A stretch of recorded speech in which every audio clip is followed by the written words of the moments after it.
a Tesla that's been driven almost 1.2 million miles. This 2014 Tesla Model S is on its 14th motor, which is kind of interesting, and 4th battery pack. To be driven 1.2 million miles, this car has been driven an average of over 350 miles per day for the past 10 years. And that's some crazy mileage, 131,000 miles per year. Could you imagine driving that much? That's pretty nuts. I don't know why this one gets driven quite that much, but it's been driven in many countries. It was owned by Hans Georg von Gemmingen-Hornberg, who's the owner of this Model S. He had been congratulated in 2019 when he broke 1 million kilometers, which was 620,000 miles, but he's almost doubled that since that time. So in the last 4 years, he's put another almost 600,000 miles on that car. It was just pretty crazy. And he'd had a Roadster before that he had driven it for 400,000 miles before getting the Model S. So he's replaced the rear motor 13 times. Now, he's been using refurbished units. So that's kind of interesting. The early Tesla Model S were known to have issues with the rear motors. So mind you, this is a 2014 model. And so they keep refurbishing units and replacing it. Tesla didn't know the real issue, so it didn't know how to properly fix the motors. Some of the replacement motors failed very quickly. Some were covered under warranty, others were not. So the 14 motors over the course of 1.2 million miles. That's not necessarily the greatest rate there. But in regards to the battery pack, it did a little bit better. So it's on its 4th battery pack. So that means it's burned through 3. So it's burned through one about every 400,000 miles. It's pretty strong. Just say 350, 400,000 miles per battery pack. I think that's fairly reliable. The gentleman notes he does take it easy in his Model S. He does not drive the car for long distance without giving it and himself a break. He only covers about 62 miles at a time before pausing for a while. That's roughly about 100 kilometers. In regard to depleting and charging the battery, he aims to recharge it when it drops down to 20%. He doesn't fully deplete the battery and also never tops it off. The owner is retired. He likes to see the world by car. The Model S has been driven to Africa, Morocco, Sweden, Austria, and China, and that's only the beginning. He wants to continue driving the car and actually let go of his Lucid Air reservation so that the Model S can rack up even more miles. That's pretty crazy to think that he has driven it that much. This is one of the big problems I see with EVs. I hear all this stuff, they're a bad winter, they're a catch on fire, all that. But the real problem I really see in EV adoption has always had to do with apartment dwellers. It's fine if you own a home, you have your own charger in the garage. They're a no-brainer because then you can charge it at home. You don't ever have to go to the gas station. Unlike everybody's worried about going and sitting at the charging station. It's like, well, no, you don't do that. So these apartments and this one company have come up with this concept that's a little different. So let's say you have a multifamily complex. They're not putting in level 2 chargers. They're putting in level 1 chargers. Which seems a little odd because a level 1 charger only puts about 5 miles of electricity per hour. But let's say you have a plug-in hybrid or you have a battery electric vehicle and it's plugged in for 10 hours at night. That's 50 miles. That caps out all the plug-ins. And most people don't drive that much every day. So you'd probably, in that time, you'd probably be increasing the amount of battery versus the day before as it is. And it's kind of an interesting concept for apartment dwellers. The ones that I've looked at, they still are trying to figure out how to bill, the apartment dweller for the units. But my thought was more like, why not make it free? And I'm not saying because at the most, what's an apartment complex going to pay per month for each one of the EVs? Maybe $50. And it'd be easy enough to split that out on the rent increase from being able to have the demand for all the EV owners. And the reason this came up was because one of the apartments that wanted to put in level 2 chargers found out that the local grid couldn't handle them all of a sudden putting in a whole bunch of level 2 chargers at their location. There just wasn't the power to be that focused, but they could do level 1s. By the time you start compounding and have more than one, it adds up really, really quickly.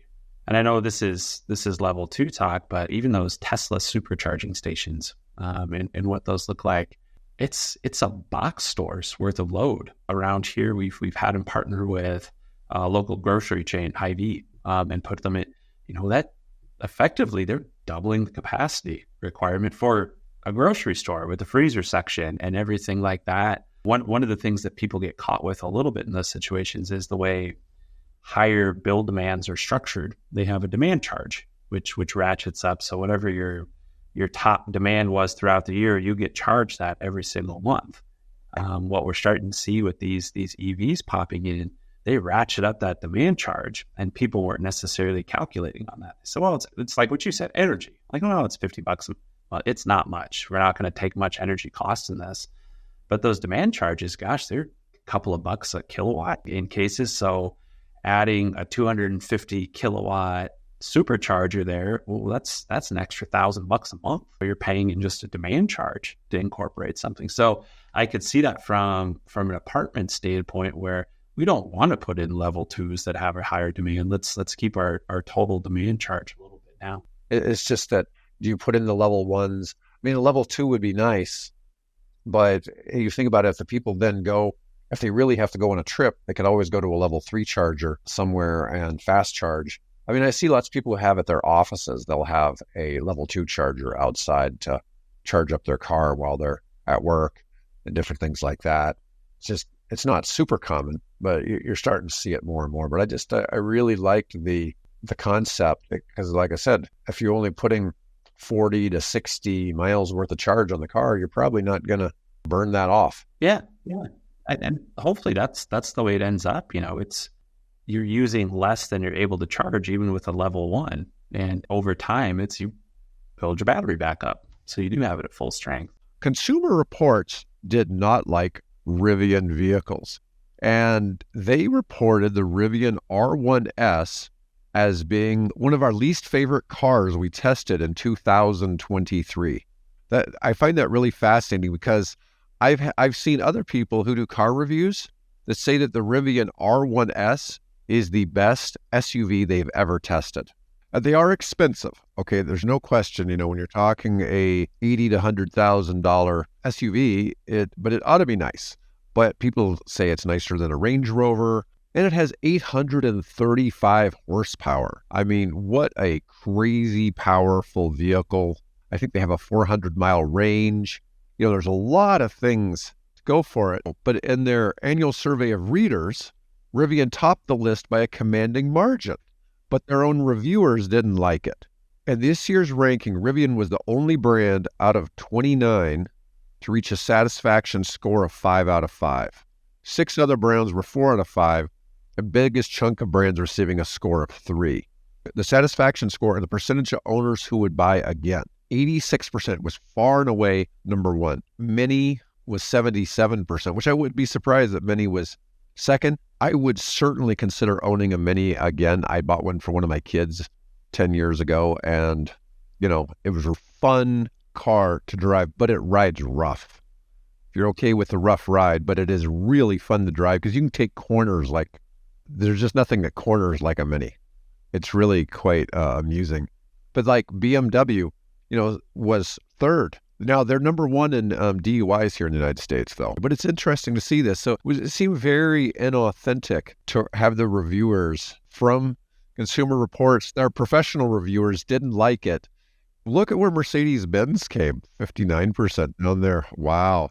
Oh, Infiniti down there at the damn bottom. I never would have guessed Infiniti would have been 29th out of 29.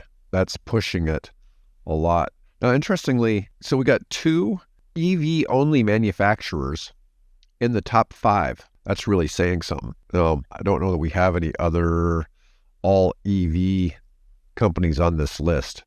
No, there's not. They don't have like Lucid on here. And since this is a U.S. list, it wouldn't include BYD or something like that. But I find that to be quite fascinating. This isn't the highest would buy again score that Consumer Reports ever had. Tesla has ranked over 90% in the past. They're down from their peaks, and they think a lot of it has to do with people just disagreeing with Elon Musk. So I got something kind of fun today. I saw this, spreading this around on LinkedIn today, so I thought it was pretty fun. So we're going to do a bit of role playing. We're going to assume that for the last 100 years, because electric cars were created what was it, like 1910, the first ones? I mean, they've been around a long time. So let's assume that electric cars have been the thing for the past 120 years. People are now trying to bring gas cars to market as an alternative to electric vehicles. So I've got a question. So here we go. So if I buy a gas car, I've got some questions. Starters. I've heard that gas cars cannot be refueled at home while you sleep. So how often do you have to go refuel elsewhere? Would there be a solution for refueling at home? This is, a common thing we hear because people are always talking about where am I going to charge it? It's like, well, you charge it at home. The people that have EVs, how often do you have to go to a charging station? How often do you have to go fuel your EV somewhere else, Mike? It's not very often, is Yeah, I like it. I like it. What's immediately coming to mind is I'm trying to think of market solutions. How would the market respond to that? And I think, well, maybe a truck drives around in the middle of the night and we'll fill up your car while you're sleeping and go through that. But you have to go into our garage and trust us. But that's funny because it's such an overlooked benefit. Like, well, yeah, you do it while you're You sleeping. could do that. You could have an electric truck that's driving around with a tank of fuel on the back of it and goes to everybody's house and refuels their car at night and then just dings their credit card. Which parts will I need to service and how often? The salesman mentioned oil in the engine and timing belts need to be replaced and a box with gears in it. What is this? How much will the service cost and how often? And what happens to the old oil? So we, Bill and I had a session yesterday. Somebody at a Hyundai dealership out in California got a $1,500 bill on a Hyundai Ioniq 5 for something called an ion flush. Apparently, it's a real thing. There's there's two different types of coolant that the Hyundais use, and this special coolant costs $60 a gallon retail. It takes 4 gallons, and it takes 2 hours for a guy to replace it. They charge somebody $1,500 for it. Some dealers offer the service for $289. This one charged $1,500, and it's supposed to be done every Wow. 30,000 miles. Yeah, this is on the An Ioniq ion 5 flush, only. huh? It's the only car that has this service. Number three, apparently these gas car types stop on the brakes alone, so the brakes wear out much faster. How long will they last compared to my current car, which lasts over 300,000 miles? In a gas or diesel car, do I get fuel back when I slow down or drive downhill? So when you hit the brakes in the gas car, does it put gas back in your tank like it does in an EV? Number four, the car I test drove seemed to have a delay from the time I pressed the accelerator until it began to accelerate. Is this normal in gas cars? It's one thing, people don't really appreciate, until they try an EV and see it's like, oh, you touch it, it goes. I will say that from experience too. Just the lack of transition between gears and what it is. You don't just that little bit of revving and a nice luxury car you don't notice it as much, but All right. So number five, is it true that gas is flammable? If gas and diesel so dangerous that you can only buy the fuel at a special filling station and not anywhere else like a hotel or a parking garage or at home at work, why are people using it? that's at the top of the list for me of really funny ones and to go through and I was hoping this list was going to go there because it is such a caustic and unstable element, or component or liquid or whatever you want to call it, that it's you can't smoke around it. Not that that's a big deal anymore. You can't light a match around it. You have to be careful. You have to store it in a special place. You have to have a special container, for your gas can or whatever that is. It's such a we've gotten used to it over the years, but yeah, taking a step back and looking at it of talking about unexplained fires or dangers or whatever that might be. There's a whole genre of like 80s action movies. Somebody blowing up the gas station and what that caused. Yep. Number six is that I understand the main ingredient in gas is oil. Is it true that the extraction and refining of oil causes environmental problems as well as conflicts and major wars that over the last 100 years have cost millions of lives? People always want to talk about, oh, there's some slave labor of children being used in the Congo to extract cobalt. And it is true that 60% of the world's cobalt comes from Congo. And it's a very tiny percentage. There's a lot of people that mine cobalt in that country, and a very tiny percentage of it probably do use child slave labor. But hasn't wars over oil cost millions of lives? It's really crazy to think about that argument. Oh, 100%. Don't want to diminish, the use of child labor and extraction and issues that those individual countries face. But yeah, when in the grand scheme of things, if you're going to balance out those scales, I think I think oil is going to fall pretty heavily on the negative side of that. All right, I've been told that you have to transport oil all over the world to turn into gas or diesel, and these ships have in the past damaged the environment by leaking the oil. Oh man. Number 8. I've been told that these internal combustion engines make a noise when you start them. So early starts can wake people up and driving a lot of internal combustion engine cars in towns can make towns noisy. Is there some danger of noise pollution? All right, here it's time for the best one. Number 9. Is it true people can steal the fuel from your car? Could you imagine somebody trying to siphon electricity out of your EV? I mean, I know it's possible because I watched something where somebody couldn't charge their Rivian and a Tesla Cybertruck was charging the Rivian truck. That is, and I've been wondering about that too. I wish I followed it better, but vehicle to vehicle charging, just that idea, like, well, if I do get stuck or something happens, is there a connector? I guess they haven't even figured out iPhone to iPhone charging, so cars are probably a minute I away, suspect but in the particular still, case that's they fun. were also at a Tesla supercharger, and I'm pretty sure it was an R1T. I don't think it was one that was set up for NACS charging. It was probably set up for CCS charging, but apparently the Tesla had bidirectional, and it was able to pump electrons into the Rivian. Okay, this one's a good one. Okay, number 10. Is it true that when it's really cold out, gas vehicles sometimes just don't start, and that they get 15% less gas mileage in the cold? We always hear about EVs getting less range in the cold, but I saw somebody doing the math on this, and the reduction in gas mileage in a gas car is actually quite a bit more expensive than the loss of energy from heating your car in the EV because electricity is just so much cheaper. Okay, here's another one. My electric car converts 80% of the energy and I buy for it into motion to move me around. I hear gas cars only convert 20% of the energy that drivers pay for into motion to move them around. Can that be true? That's a terrible waste of money. There are some gas engines now that are like 31% efficient. And I've seen some stuff being done where they're thinking they can get, Mhm. I think it was Toyota was saying they may be able to get it up to 47% efficient in some prototypes. And I've seen some other stuff that with hybrid tech that was talking about getting above 50%. It is kind of funny to see that. Now, if I can get all of the above questions answered, it turns out there to be no downsides to owning a gas car. I may have to consider buying one. Well, I've been seeing you've been emailing these leaders of various flight schools and other people, the manufacturer. So you want to tell us a little bit of what's going on with Pipistrel? Okay, so Pipistrel is I think a Slovenia-based aircraft manufacturer, and they make piston aircraft and sailed plane type of aircraft. They have gotten probably 5-6 years ago or more, they got into building electric-powered aircraft. And that aircraft is a two-seat, side-by-side, something if pilots are familiar with the Cessna 150, it's a lot like the Cessna 150, but it's all electric. Now, they do have a gasoline version that runs, I think it's a Rotax engine. But so the Pipistrel Electro, that aircraft has, up until now, because it's considered an experimental type aircraft, a private person can buy that thing, but you can't really use it for pilot training or anything like that until this week. So this particular aircraft is designed to provide initial introductory training for pilots basically around the airport. Whereas the gasoline version, you could probably fly 300, 400 miles with it.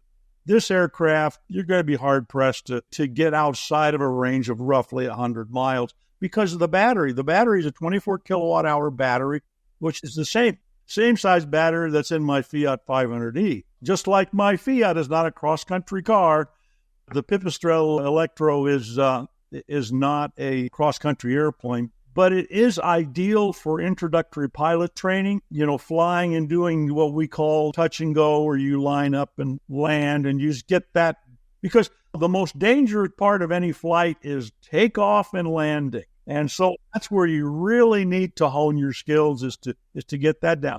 The beauty here is because this is electric, you can fly this airplane, I guess I could say literally, figuratively, whatever, for pennies compared to the Cessna 150, where the fuel is $5, $6, depending on where you're at. A gallon, these are current rates, an hour's worth of flying in that airplane is $65 an hour. For fuel. Well, that's what we call wet. So that's the rental of the airplane with the fuel in the airplane. The fuel is going right now is around $6 a gallon. Some FBOs will charge you more, some will charge a little less. But this airplane literally flies on pennies worth of electricity. That 24 kilowatt hour battery is equivalent in terms of electrical energy, is equivalent to about 2/3 of a gallon of gasoline. Whereas that Cessna 150 is going to burn somewhere between 6 and 8, 9 gallons an hour. So to go out and fly for an hour, shoot what we call, shooting the pattern, making takeoff and, landing and touch and goes and that kind of thing. That Cessna 150 is going to cost you $65. And you just figure up the fuel figure, it's burning if you're frugally, you're burning, let's say $7, or 7 gallons in that hour. And you multiply that by $5, you got $35 just in fuel. But to fly that same hour, and I get my electric gas tank is 2/3 of a gallon, that airplane I'm running for about $3 an hour for fuel. So you compare that to $35 for the fuel as opposed to $3 for the fuel. Which of those do you want to be training in and paying your money for to become a pilot? Well, that's sure saving a lot of money. That's for sure. You're saving a lot of money. Of course, that fuel doesn't have to be pumped out of the ground. It can come right from the sunshine over your head, right? From a nuclear power plant down the river from you. That being said, up until this point, it's been classified by the Federal Aviation Agency as an experimental aircraft. So you could buy one of these, you could, take it and fly it to your heart's content. You just can't make any money from it. So flight school could have it there to sort of, let's take you up on a demonstration flight and we'll show what it's like being a pilot. I mean, a lot of flight schools will do that. Just come out and fly for free and we'll show you what flying is like. You could do that. You just couldn't, you couldn't charge for the lessons. You couldn't generate any revenues from it. The FAA just days ago issued a waiver to that experimental certificate, what we call a light sport aircraft, that now allow flight schools to use this to train pilots. What was the price of this aircraft? It was a little over $200,000? Yes, $200,000, depending on, whatever the other options you might want. Some of the biggest expense on these aircraft is frankly what's in the panel. It's the stuff, the instruments and other communication gear and computers and nav systems and all that go in it. That can run a significant amount of money. Then, of course, obviously, it's going to be the battery and then the airframe. But yeah, so it's around $210, something like that, $1,000 for which is comparable to a Cessna 172 and that class of aircraft. So price-wise, they're comparable. The operating cost is just a fraction. I'm wanting to figure out how we can bring electric flight to here in Omaha and start introducing these young students to flying, but do it in a way that's affordable. Because right now, it'll cost you $100,000 to get a commercial pilot's license, to multi-engine instrument flight, IFR, all that kind of stuff. So it's $100,000. Yeah, well, it's something interesting because it's probably going to shave $20,000, $30,000 off the cost of getting all your flights out of the way. Especially if we can get these airplanes to be able to operate beyond that. Basically, they're good for about an hour, of flying time, and then probably several hours to recharge. So there are obviously limitations, just like there are with electric car. So, we're hoping that, all this breakthrough battery stuff that, will eventually find its way into airplanes like this. And they're not the only one. There are other, there's a company just about 500 miles from us over in Denver that's really doing some serious work on building electric aircraft that have performance closer to what you would expect from a training aircraft.